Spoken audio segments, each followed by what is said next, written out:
Bienvenidos amigos, estamos nuevamente juntos para conversar sobre nuestra sexualidad, ese regalo que Dios nos dio a todas sus criaturas para disfrutar un aspecto de nuestra vida que, ventilándose y conversándose sobre aquellas temáticas que nos atraen, nos intrigan o tal vez nos llenan de miedos y dudas, podemos ejercerla de mayor forma y disfrutarla a plenitud. Hoy hemos invitado a una amiga del todo especial. Ella es psicóloga de profesión, ella se llama Elizabeth Bullón y está con nosotros lista para poder dialogar sobre la adolescencia y el sexo. Gracias, Victoria. Vamos a comenzar esta charla entre tú y yo y nuestros amigos que nos siguen en el programa sobre aquellos cambios hormonales que existen en el adolescente. Tú y yo hemos visto que aquella figura que fue de niño, de niña, ha ido cambiando con el paso de los años y ahora nos enfrentamos a un cambio hormonal. ¿Cómo se da ese fenómeno? ¿A qué se debe y qué efectos tiene? Claro, todos nosotros cuando nacemos venimos equipados para que en cierto momento de nuestra vida se empiecen a disparar una serie de órdenes que, biológicamente hablando, nos llevan a la reproducción. En cierto momento el niño está jugando por ahí con sus amiguitos, quizá con los juguetes aún, y sin darse cuenta su cuerpo está empezando a segregar una serie de hormonas que tienen efectos muy notorios en su cuerpo, en su apariencia, en su voz, en su manera de sentir, en su manera de responder. En su cuerpo, ¿cómo qué efectos se van observando? Se hablan de diferentes etapas. Se habla de prepubertad, de pubertad y de adolescencia. Dependiendo de la etapa en la que estés, hay diferentes cambios. En las niñas es un cambio, su cuerpo empieza a tomar ciertas formas más redondeadas. En el varón, el efecto de la testosterona que se está segregando hace que los ángulos empiecen a cambiar, el crecimiento se empiece a dar, empieza a aparecer más vellosidad en ciertas partes de su cuerpo.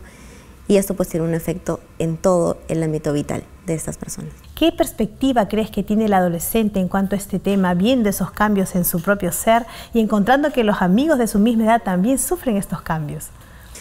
Claro, hay que tomar en cuenta que actualmente los medios de comunicación y aquellas actividades que rodean a los chicos que empiezan a ser adolescentes y púberes, los hacen que su mente apunte a la sexualidad y al desarrollo de actividades sexuales. Entonces estos cambios vienen acompañados directamente de una serie de mandatos del exterior que los llevan a manifestar esos cambios de una manera en que quizá antes no pasaba. ¿Los adolescentes son conscientes de estos cambios, Elizabeth? ¿Pueden ellos notar que su cuerpo, su figura, que en su sangre están ahora a través de su torrente sanguíneo pasando unas sustancias que le van a generar nuevas expectativas en cuanto a él mismo? Claro está que ellos no son conscientes de los mecanismos que están ocurriendo dentro de ellos, pero el influjo lo sienten muy claramente. Los chicos empiezan a sentir impulsos que antes no sentían, igual las chicas empiezan a ver al sexo opuesto de una manera diferente, empiezan a tener pensamientos que no son los propios de un niño o una niña, y esto pues tiene un efecto en su forma de actuar día a día. Elizabeth, estamos muy atraídos por este tema tan interesante que es el adolescente y el sexo. ¿Será que el adolescente de alguna manera tiene alguna percepción en cuanto al sexo? ¿Qué conceptos se le han ido formando tal vez por los prejuicios sociales o la formación familiar o aquellos requerimientos eclesiales que puede ir formando y albergando desde muy niñito? Esto va a ir pauteando la percepción que tenga sobre el sexo. ¿Qué tipo de percepciones has encontrado pueden tener los adolescentes en cuanto al sexo, Elizabeth? Hay múltiples casos que se pueden ver. En muchos de estos, lamentablemente, el joven varón, el adolescente, siente en el sexo un medio, un canal para confirmarse como hombre, cuando no es necesariamente así. El hecho de que sea un hombre tiene que ver con muchos más elementos, pero él siente que al tener su iniciación sexual, él ya es definitivamente un hombre. La chica, por otro lado, también ha sido reforzada en la idea de que de esta manera va a ganar experiencia, va a lograr estar con una persona, atarlo de alguna manera, pasar a otra etapa, conocer cosas que la van a hacer realmente una mujer, que no lo es en ese momento todavía, y así vamos yendo por diferentes casos que se alejan mucho de lo que es la sexualidad adulta. ¿Es posible que el adolescente le tenga miedo al sexo en esta edad de la vida? También se puede dar que por situaciones que ha vivido, tipo de crianza que ha tenido, las personalidades de las personas que lo han criado, esté alejado del sexo en el sentido de que no está dispuesto a conocer, a informarse, sino que se ve como un tabú. para ellos, algo de lo que no se debe hablar, con lo que no debes relacionarte mucho y que es malo definitivamente. Y contrariamente, es posible que un adolescente se sienta atraído, motivado, emocionado porque está viendo que su sexualidad está aflorando ahora en la vida. Claro, ¿Se puede encontrar esto? Digamos, es el escenario más saludable, ¿no? Sentir curiosidades, tener fantasías, tratar de saber qué es lo que hay más allá. Digo sano en la medida en que es una respuesta natural. Llega a ser otra cosa cuando esas necesidades o curiosidades son satisfechas de una manera inadecuada. Y vemos que entonces en esas condiciones de que un adolescente vea que el sexo llegó a su vida por los mismos cambios hormonales por los que está atravesando y lo pueda ver de manera saludable como algo positivo, emocionante, atractivo, contrariamente Elizabeth nos viene diciendo que también lo podría ver como algo que es un medio para controlar, para sentirse más seguro de su masculinidad.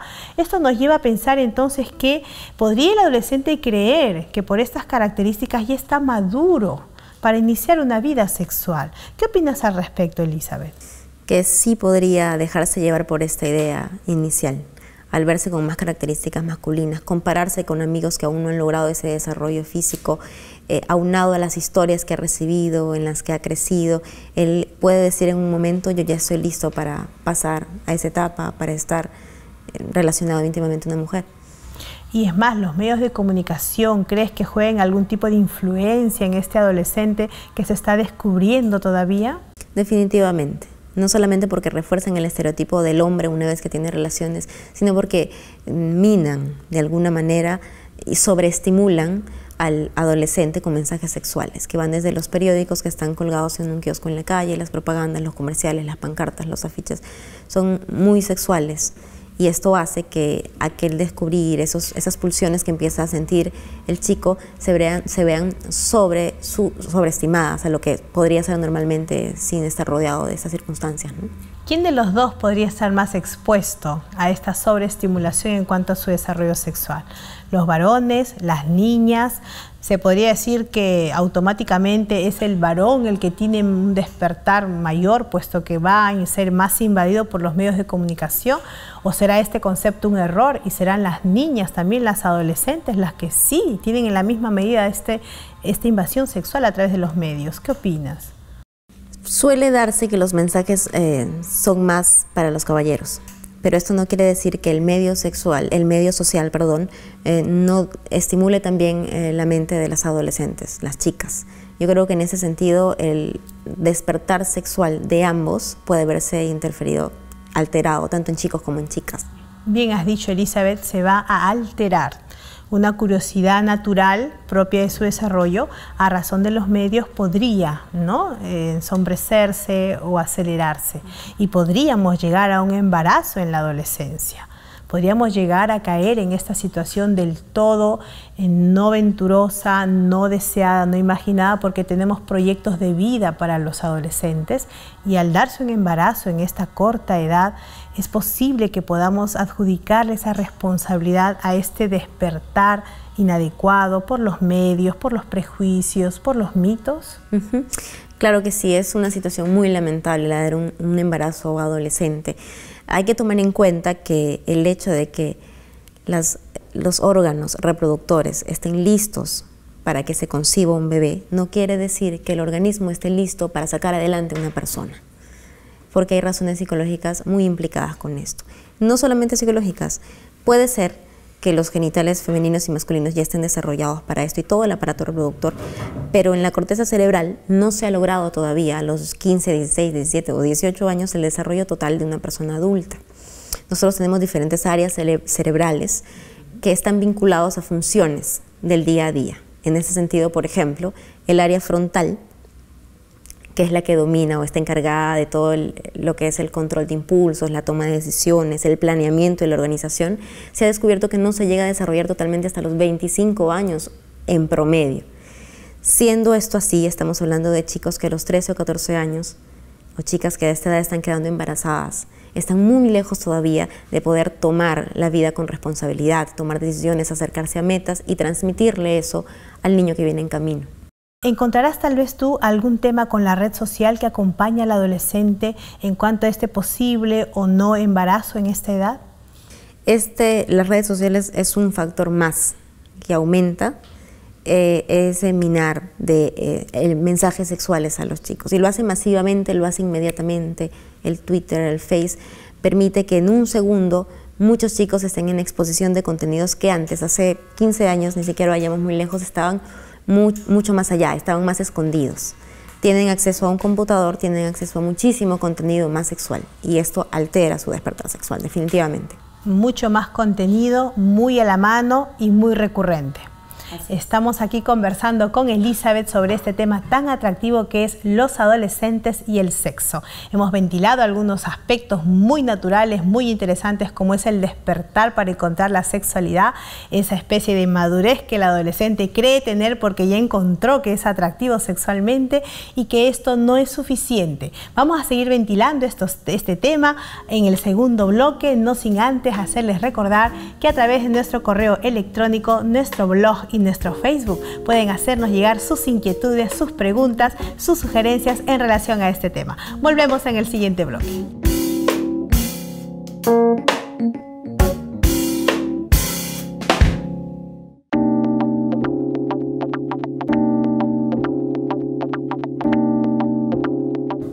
Bien amigos, estamos nuevamente aquí en tu programa Sin Tabú. Recuerda escribirnos a nuestro blog, a nuestro correo electrónico y a nuestro Facebook para hacernos llegar tus sugerencias, tus preguntas, tus opiniones respecto a nuestro programa. Tenemos aquí un material que llegará hasta tus manos de manera gratuita, nuestra revista Familia Feliz.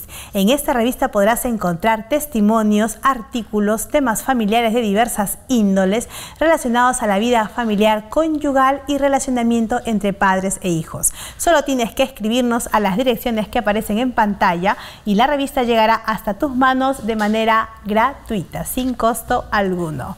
Tenemos ahora con nosotros a Elizabeth Bullón. Con ella hemos venido conversando en el bloque anterior sobre los adolescentes y el sexo, un tema del todo atractivo que despierta mucha inquietud, en padres algunos temores, en adolescentes mucha novedad, y vamos a seguir conversando con ella respecto a este tema que ya nos tiene encantados, atrapados, y queremos hablar ahora de cómo hablarle al adolescente sobre el sexo. Elizabeth, ¿existirán algunas recomendaciones que tú nos quieras dar al respecto? Sí, principalmente quiero dejar claro que para hablarle adecuadamente a un adolescente de sexo hay que haber empezado muchos años antes a hablarle de sexo. El contenido sexual no se puede empezar a develar al chico cuando ya su cuerpo nos ha ganado. El tema sexual se toca con los niños a medida que ellos empiezan a tener capacidad de entender, memoria, lenguaje, se empieza a hablar de sexo. Se recomienda que los padres no tengan tabú a la hora de decirle pene al pene y vagina a la vagina, aunque los niños sean muy pequeños. En el momento en que puedan pronunciarlo, se le da el nombre adecuado a cada uno de los miembros genitales. Esto hace que el niño crezca con un panorama limpio y sin tapujos acerca del sexo. No se le va a dar más mensajes al niño pequeño de los que ellos pregunten. Muchas veces el padre lleno de ansiedad dice, me dijo la maestra que tengo que hablarle a mi chiquito de sexo, entonces lo empiezo a dar y el niño a veces mira al papá y dice, ¿de qué me estás hablando? Porque no lo entiendo. Entonces, cuando el niño te va preguntando, muestra apenas una curiosidad o duda, se satisface la duda. Si hay una información que su edad le dice al padre que ya tiene que saber y el niño no pregunta, aún así se va tocando el tema porque es necesario que ya lo vaya sabiendo a cierta edad. De esta manera se ha preparado el terreno para que cuando el chico y la chica empiecen a sentir esas pulsiones, esos sentimientos, emociones, respuestas corporales, ya podemos entrar con mucha más facilidad. Él tenga apertura con nosotros. La disposición del padre puede ser total a la hora de que el chico es adolescente, pero si no ha habido antes un lazo de comunicación en este sentido, todas esas dudas el chico las va a orientar con amigos de su edad, la chica también, y no se las va a preguntar al papá ni a la mamá. Mucho menos se ha percibido padres rígidos, padres cerrados, padres que ante ese tema, cállate, de eso no se habla, o castigantes en ese sentido. Entonces, si queremos hablar de una buena comunicación entre padres e hijos sobre sexualidad adolescente, tenemos que empezar antes. Y no olvidar que tenemos que preparar el terreno. Qué interesante lo que tú nos dices, Elizabeth. Para llegar a un adolescente con el tema del sexo, debimos haber comenzado a hablar al respecto desde que eran niños. Cuando él te pregunta, papá, ¿y cómo se llama esta parte de mi cuerpo? Tendríamos que haberle respondido con la verdad. papá, ¿y esta parte para qué me sirve? ¿Para qué funciona? Yo encuentro que mi boca me sirve para comer, encuentro que mis manos me sirven para coger. ¿Para qué sirve esta parte de mi cuerpo? Desde esas primeras preguntas tendría que el padre haber respondido con propiedad. Pero imaginemos, Elizabeth, que ya hemos encontrado esa idealidad paterna, llega el adolescente a tener 11, 12, 13 años, ahora quiere hablarnos y ya no nos pregunta de la misma forma respecto a la misma parte del cuerpo. ¿Qué lenguaje deberíamos usar? ¿Qué tipo de clima tendríamos que generar al momento de abordar estos temas? Bien, pienso que debe ser lo más claro y sencillo posible. Primero, los padres tienen que estar seguros de despojarse de miedos personales, de expectativas propias, de experiencias pasadas que han demarcado su propia sexualidad. ¿Eso podría influir? Totalmente. La comunicación se puede ver sesgada, ensuciada, limitada, hasta anulada, si el padre ha tenido malas experiencias con sus propios padres o experiencias con personas del sexo opuesto a esa edad. Y puede inconscientemente tratar de, por evitar que le pase a mi hijo, coactar la comunicación de ese tipo. Es mejor no entrar en ese terreno porque te puede ir mal.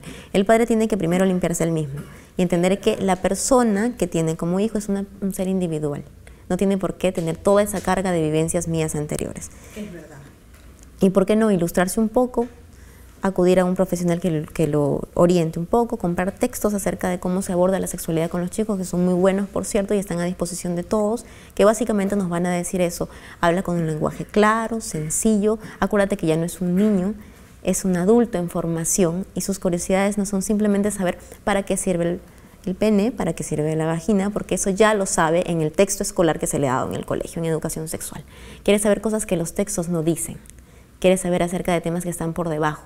Y qué mejor que sean los amigos de la casa, el papá y la mamá.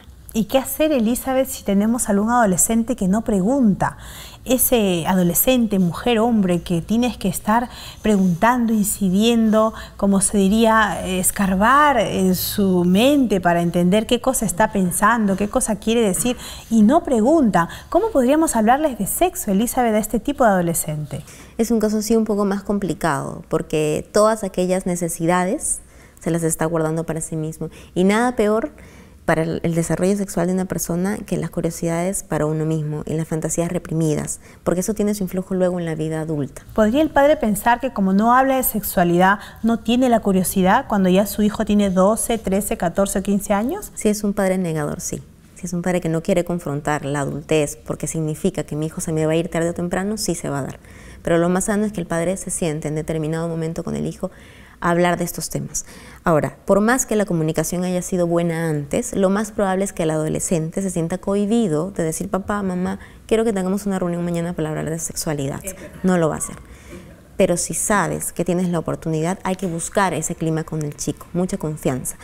Y libres de momentos en los que hayan discutido o días en los que haya habido un conflicto por otra cosa interna o externa a la casa, en un buen clima, soltar el tema y empezar a tantear la disposición del adolescente, no forzarlo a que hable cosas de lo que no quiere hablar y tampoco limitar las preguntas que él necesita que sean respondidas.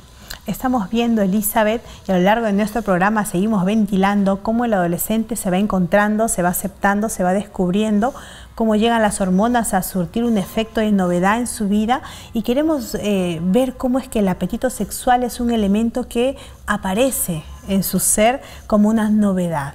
¿Cómo hacer, Elizabeth, para enseñarle al adolescente a controlar este aparecer, esta presencia del apetito sexual que es del todo novedoso para él mismo, tanto como para los padres? ¿Qué hacer? Realmente no es un tema sencillo ni fácil para los padres. Cuando hablamos de apetito sexual ya estamos hablando no solamente de aquellas fantasías hacia la niña del sexo opuesto o el niño. Estamos hablando de deseo que tiene el cuerpo del chico o de la chica de tener relaciones sexuales. ¿Eso se podrá controlar, Elizabeth? Totalmente, sí, pero para eso necesita tener mucha higiene mental y física, tanto el chico como la chica. Tiene que haber deporte, tiene que haber contacto con otros jóvenes, salidas en grupo, mucha información a la mano al respecto. Si la persona, en cualquier tema, ponte a pensar, general, tiene muchas fantasías, muchas curiosidades hacia algo y no son resueltas, estas no se quedan en el mismo estatus, se acrecentan y se empiezan a dejar ver. En el tema de la sexualidad pasa igual. Y mucho más si viene acompañado de un componente fisiológico nuevo.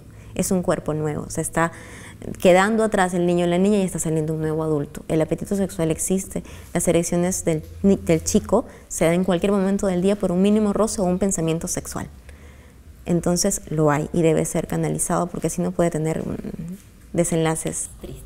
Nos has tocado un aspecto muy interesante, cómo lograr generar salud mental en nuestro adolescente. Elizabeth nos ha hablado de que debemos motivarlo a que tenga algún tipo de deporte como práctica habitual.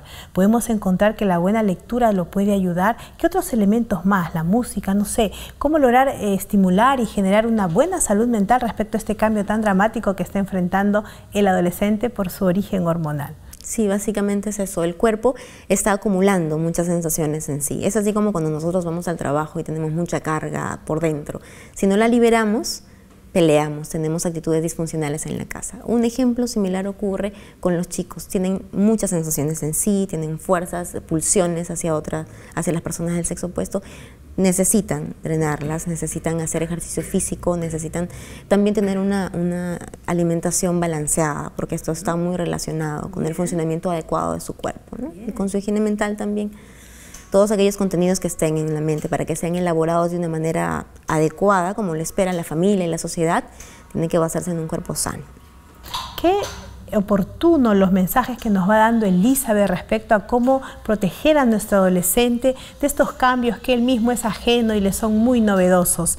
Queremos saber ahora, Elizabeth, de pronto, cómo podemos encontrar una edad ideal para iniciar una relación sexual. ¿Será que el adolescente que oscila entre una y otra edad debe tener en cuenta que hay una edad ideal que va más allá de esos cambios, de esas emociones, de esas sensaciones nuevas que él está viviendo, y debe intentar responder y ajustarse a la recomendación de que existe una edad referente para empezar las relaciones sexuales? Sí, podríamos hablar más que todo de una etapa ideal, de una etapa de desarrollo ideal. Edades no sé si sería posible establecerlas, pero sí tiene que tener claro el adolescente que para poder asumir vida sexual tiene que tener algo más que no solamente esos impulsos que siente. Tiene que tener una situación vital en cierto estatus para poder asumir esta nueva etapa de la vida. Definitivamente no es en la adolescencia. Como hablábamos hace unos minutos, no está formado todavía todo su organismo completamente como para que pueda desenvolverse de una manera adulta. Si a eso lo acompañamos de los factores sociales como son estudios, trabajo, no los ha logrado, no es ni a los 16, ni 17, ni 18, sino bastante más allá que debería iniciarse sexualmente. Cuando hay un compromiso y una capacidad de comprometerse y vincularse responsablemente con la otra persona. Contrario totalmente a lo que pasa actualmente. Tienen relaciones y se inician en el momento en que pueden hacerlo biológicamente, pero no cuando están en capacidad emocional y psicológica de comprometerse con otra persona y saber responder por algún resultado. ¿Cómo podríamos hacer comprender esta realidad a un adolescente? Bien nos dice Elizabeth que esas condiciones orgánicas, hormonales, biológicas van empujando al adolescente hacia la inquietud sexual, pero también nos muestra ella que no es suficiente la capacidad física orgánica, sino que hay otros elementos más que entran a tallar para decir, llegó el momento de iniciarnos sexualmente. ¿Cómo podríamos ir condicionando, incrementando estas buenas condiciones, este buen clima, este buen ambiente, para que el adolescente inicie su vida sexual en la edad, en la etapa ideal? Nosotros podemos ayudar al adolescente, podemos darle herramientas para que él pueda tomar buenas decisiones y saber, digamos, manejar, canalizar esos impulsos, pero no podemos tener una fórmula para asegurarnos que él no se va a iniciar tempranamente en la sexualidad. Recordemos que más allá de todo lo que podemos decir, son personas, son individuos. No son ni siquiera prolongaciones, proyecciones de nosotros realmente hablando. Metafóricamente yo puedo decir, es como yo, y la veo como yo cuando tenía mi edad, o lo veo como dice su papá que era, pero no, son personas y van a tomar sus decisiones.